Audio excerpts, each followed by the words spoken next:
নমস্কার, আমি দেয়াশিনী নন্দী। সর্বভারতীয় সঙ্গীত ও সংস্কৃতি পরিষদ আয়োজিত অনলাইন সাংস্কৃতিক প্রতিযোগিতা 2026 আবৃত্তির গ বিভাগে আমি অংশগ্রহণ করছি। আমার নিবেদনে কবি সুকান্ত ভট্টাচার্যের লেখা কবিতা দেশলাইয়ের কাঠি।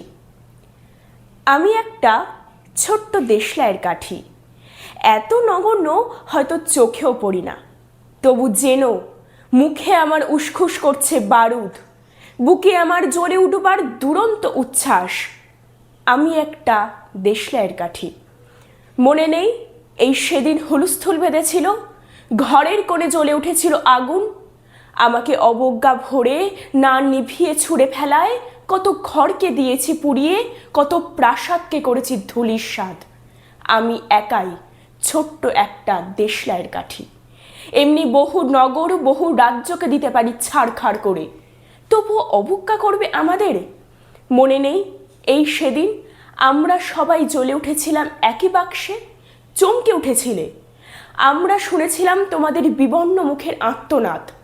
আমাদের কি অসীম শক্তি তা তো অনুভব করেছ বারংবার। তবু কেন বোঝো না আমরা বন্দি থাকবো না তোমাদের পকেটে পকেটে। আমরা বেরিয়ে পড়ব, আমরা ছড়িয়ে পড়ব শহরে গঞ্জে গ্রামে দিগন্ত থেকে দিগন্তে। আমরা বারবার জ্বলি নিতান্ত অবহেলায়, তা তো তোমরা জানোই, কিন্তু তোমরা তো জানো না কবে আমরা জ্বলে উঠব সবাই শেষবারের মতো। নমস্কার।